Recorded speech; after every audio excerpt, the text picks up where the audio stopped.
presentasinya aja yang silakan.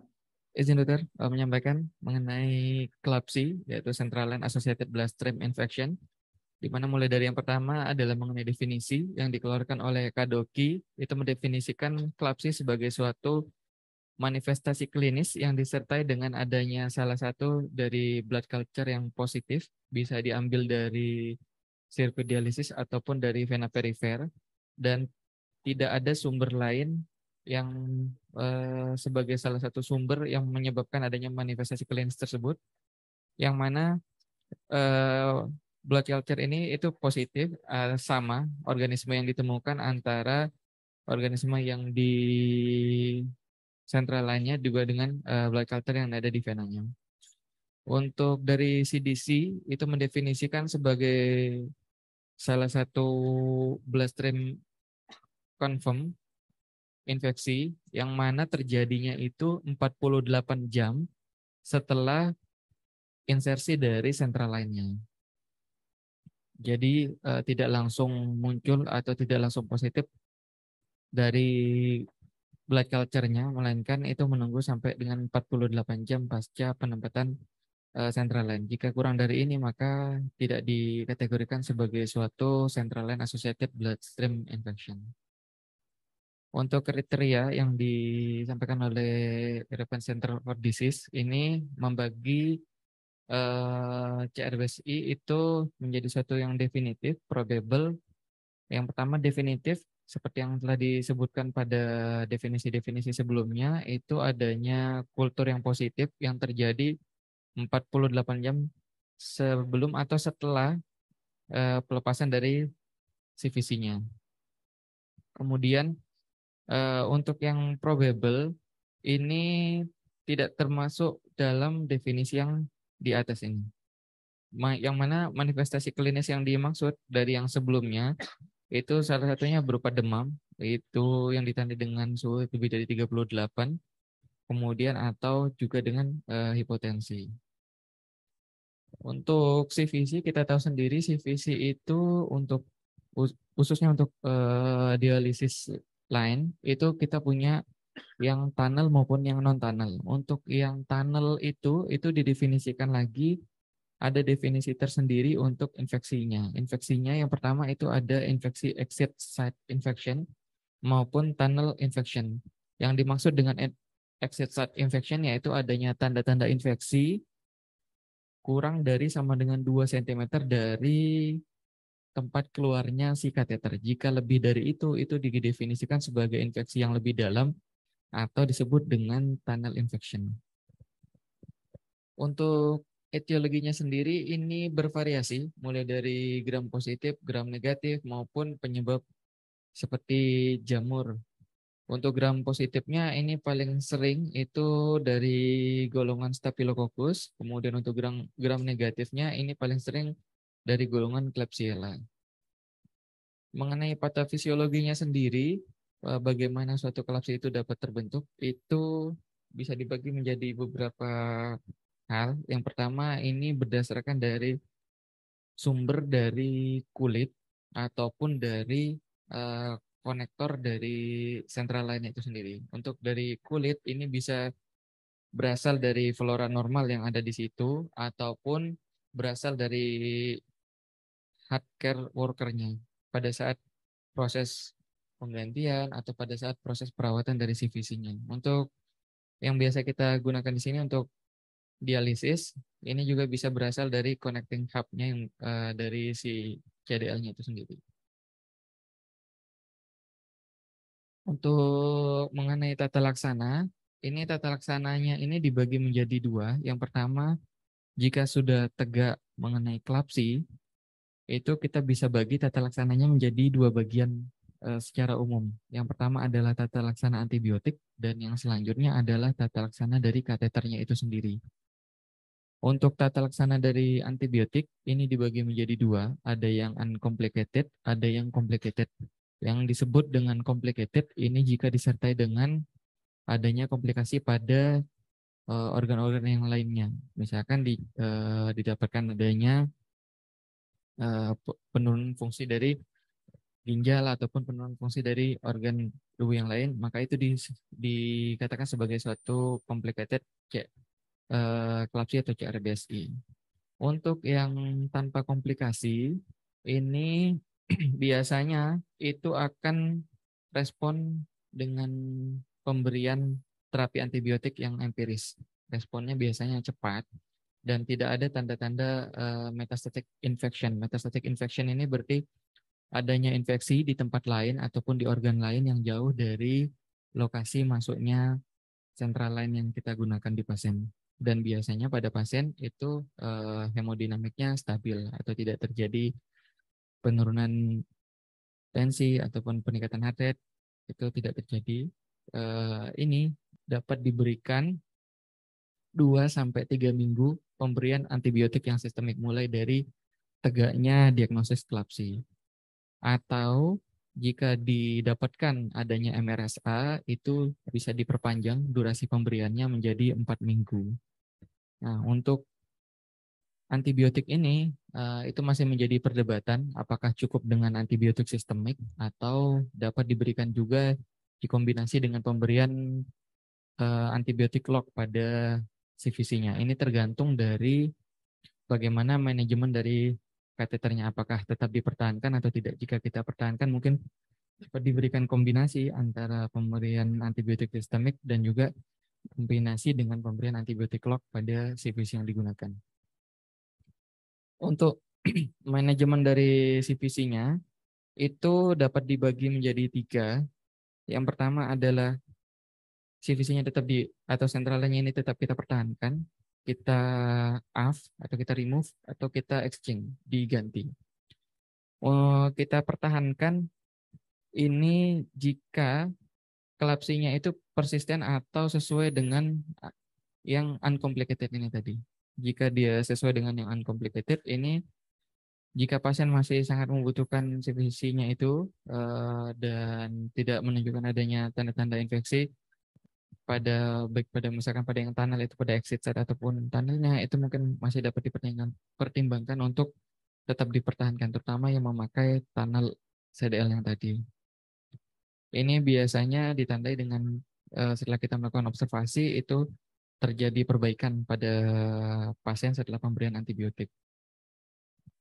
Kemudian kita dapat AF atau kita ganti, ini terutama dipertimbangkan jika pemakaian CVC-nya atau sentralannya itu yang bukan bersifat non-tunnel atau seperti yang biasa kita sering pakai itu CVC yang 7 French atau yang 12 French yang biasa, yang tidak tunnel atau non-tunnel itu dapat dipertimbangkan untuk di-AF jika pemakaiannya tidak terlalu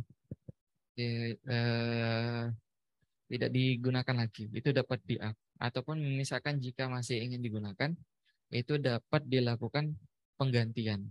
Dapat dilakukan penggantian itu bisa di lokasi yang sama ataupun juga bisa di lokasi yang berbeda. Dari guideline yang dikeluarkan oleh Kadoki, itu terutama yang jika kita ingin mengganti pada yang tunnel CDL, itu bisa kita ganti atau kita exchange itu di tempat yang sama. Maksudnya kita melakukan rewiring dengan tunnel CDL yang lainnya di lokasi yang sama. Nah, yang setelah saya jelaskan sebelumnya, ini pemberian antibiotik. Ini dibagi menjadi 2, ada pemberian antibiotik yang sistemik ataupun pemberian antibiotik lock. Untuk antibiotik yang sistemik ini diberikan sebelum menunggu hasil kulturnya jadi, itu dapat diberikan pemberian antibiotik empiris. Pilihannya di sini ada vancomycin, kemudian ataupun gentamicin. Sedangkan dari Kadoki itu menyarankan pemberian bisa juga dengan memberikan cephalosporin generasi pertama seperti cefazolin. Untuk antibiotik locknya itu bisa antibiotik sendiri atau bisa dikombinasi dengan pemberian heparin. Tapi berdasarkan penelitian itu tidak ada perbedaan bermakna antara pemberian antibiotik sendiri atau dikombinasi dengan antibiotik dan heparin. Nah, untuk treatment pada exit site infection ini khusus pada yang tunnel CVC itu dapat diberikan seperti yang tadi, pemberian antibiotik empiris itu 7 sampai 14 hari. Sedangkan untuk CVC-nya sendiri itu biasanya kita pertahankan. Soalnya ini menggunakan yang tunnel jika hanya ditemukan exit site infection saja. Jika yang tunnel ini dapat diberikan terapi antibiotik 10 sampai 14 hari. Ini karena letaknya lebih dalam, itu pemberian antibiotiknya itu lebih lama dibandingkan dengan lebih lama jika hanya dibandingkan dengan exit site infection saja. Untuk yang CVC-nya sendiri itu bisa dipertahankan sambil menunggu dari respon si pasien apakah terjadi perbaikan, begitu perbaikan secara klinis ataupun laboratorium. Jika terjadi perbaikan maka dapat dipertahankan. Namun jika terjadi perburukan pada pasien ataupun tidak terjadi perbaikan baik secara klinis maupun laboratoris, itu CVC-nya dapat kita pertimbangkan untuk di-off dan diganti dengan CVC yang baru. Untuk pemilihan lokasinya sendiri itu dapat dilakukan rewiring di lokasi yang sama dengan CVC yang baru atau di lokasi yang berbeda dari lokasi yang pertama. Demikian dokter yang dapat saya sampaikan. Oke, ya bagus ya presentasinya ya. Sekarang kita buka pertanyaan. Kalau ada yang mau bertanya, silakan. Izin bertanya, Dokter Yan. Ya, silakan. Izin, Dokter Yan. Kita kan sering kalau di IGD itu dapatkan konsulan yang menurut saya masih belum jelas. Jadi pasien dengan kateter dialisis datang dengan keluhan demam. Tapi juga misalkan pasien ini ada keluhan lain, misalkan batuk. Nah, itu selalu yang dicurigai adalah disuspekkan adanya klapsi. Nah, ini berarti sikap kita bagaimana? Apakah kita harus melihat klinisnya dulu dalam artian yang tadi dijelaskan Dokter Yan? Kalau misalkan dia masih demam aja dengan hemodinamik stabil, berarti kita bisa pertahankan, gitu ya dokter. Tapi kalau misalkan dia dengan hemodinamik unstable, misalkan dia di rest, dikonsulkan dengan keluhan lain, misalkan dia ada batuk, tapi dia terpasang dobulumen yang tidak ada tanda infeksi. Nah, bagaimana kita sebaiknya untuk menyikapi kasus ini? Terima kasih dokter. Izin menjawab dok. Dari yang pertama sendiri itu sering kita dapatkan konsulan yang seperti itu. Jadi karena dari pasien itu biasanya tidak ada tanda-tanda infeksi di tempat yang lain, itu dikonsulkan demamnya itu dicurigai dari siklus yang kita pasang. Nah, per definisi sebenarnya untuk bisa tegak sebagai suatu klapsi atau CRBSI ini harus tegak dari hasil kultur darahnya terlebih dahulu. Adanya manifestasi klinis dan ditambah dengan adanya kultur darah yang positif. Kultur darah yang positif disertai dengan temuan organisme yang sama antara kultur darah yang diambil dari CVC dan kultur darah yang diambil dari vena perifer langit. Ini baru tegak sebagai suatu CRBSI atau klapsi yang tadi. Untuk tata laksana, ini dapat kita lakukan seperti yang ada pada bagian ini. Ini dari tata laksananya itu jika pasien stabil, biasanya kita terima pasien di ruangan atau pasien di loker, itu jika tidak ada tanda-tanda infeksi yang lain, itu dapat kita lakukan pemberian antibiotik secara empiris terlebih dahulu. Kemudian jika dari CVC-nya itu tidak ada tanda-tanda infeksi, baik itu di exit site-nya ataupun tidak ada tanda-tanda infeksi dari sekitar lokasi site insersinya, dapat kita pertimbangkan untuk dipertahankan terlebih dahulu untuk CVC-nya itu. Nah, dapat kita observasi. Ini observasi yang dimaksud itu dari beberapa penelitian ataupun guideline itu menyebutkan bahwa cut off-nya itu sampai 3 hari. Cut off-nya sampai 3 hari. Kenapa 3 hari? Karena setelah lebih dari 3 hari itu dikatakan sebagai suatu persisten klapsi. Nah, dari cut off-nya yang sampai 3 hari, jika terjadi persisten klapsi atau tidak ada perbaikan setelah 3 hari, maka dapat kita pertimbangkan untuk di-off dan jika memang masih dibutuhkan untuk diganti di tempat yang lain. Demikian itu. Ya, saya rasa sudah oke ya. Jadi intinya itu memang kalau mendapati seorang dengan konsulat infektif double lumen itu memang tidak tidak boleh terburu-buru langsung gitu, karena kita ketahui akses vaskular seperti kateter double lumen itu adalah hidupnya pasien-pasien dengan CKD ya. Jadi tidak tapi tidak boleh juga kita delay untuk melakukan treatment, karena kita tahu kalau bloodstream infection itu lebih ganas dari lokal infection, kan begitu ya. Kalau bloodstream infection menyebabkan sepsis dengan cepat sekali. Ya. Terus yang kedua tadi Rian sudah jelaskan penting klinis ya, walaupun memang sekarang terapi antibiotik ya itu memang sebaiknya menunggu hasil kultur.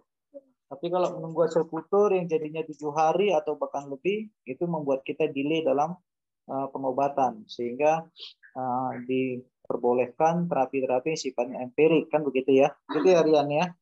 Gitu. Oke, itu. Nah, kemudian ada yang nanti kalau kamu sudah sering ngalamin di praktek atau kamu sudah lulus gitu, ada dapat dengan antibiotika, dia bisa baik, kemudian beberapa lama lagi kambuh lagi. Nah, kalau sudah begitu, ya pengalaman saya itu sebaiknya langsung aja di removal, ya, di remove kateternya, kemudian dicari insertion tempat lain.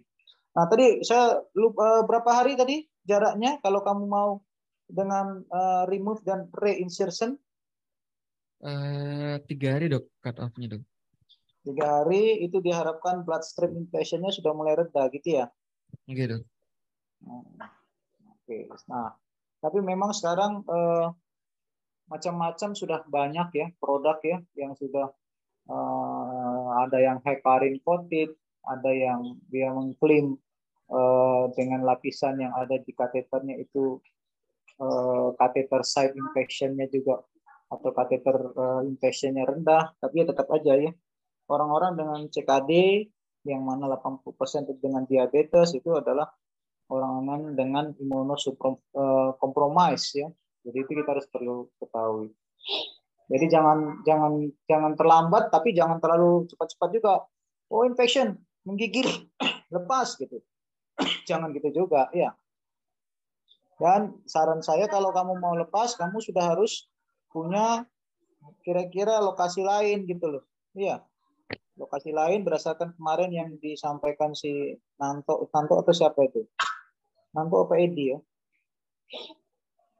Nanto ya. Nah, ada yang jugular, ada subclavia, ada femoral ya. Kita banyak tempat ya, masing-masing 6 ya. Jugular kanan kiri, subclavia kanan kiri, femoral kanan kiri. Tapi jangan sampai orangnya sebelum meninggal aksesnya sudah habis. Nah, itu yang nggak boleh. Dan itu kebanyakan di tempat kita gitu. Makanya kenapa kita kalau membuat akses vaskular itu benar-benar harus persiapan gitu ya. Kalau kamu usahakan sekali buat jadi gitu ya. Kalau sekarang kamu nggak apa-apa nggak jadi, tapi kalau kamu sudah lulus, yang pertama pasien akan kabur dari kamu, yang kedua nefrolognya juga nggak mau merujuk ke kamu kalau kamu bolak-balik pada percobaan pertama selalu gagal. Sehingga pentingnya persiapan gitu ya.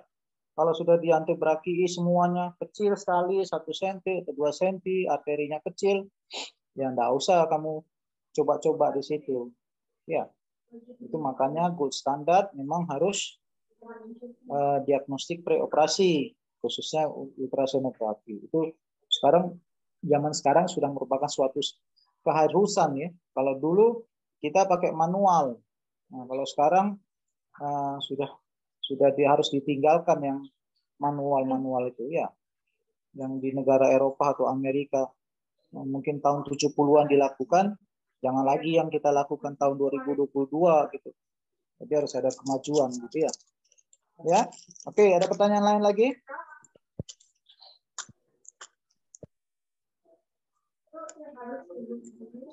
Kalau nggak ada, kita akhiri. Kalian bisa aktivitas. Nanti siang sama Dokter Tio ya. Saya izin istirahat dulu nih ya. Baik, Dok. Oke, ya silakan beraktivitas.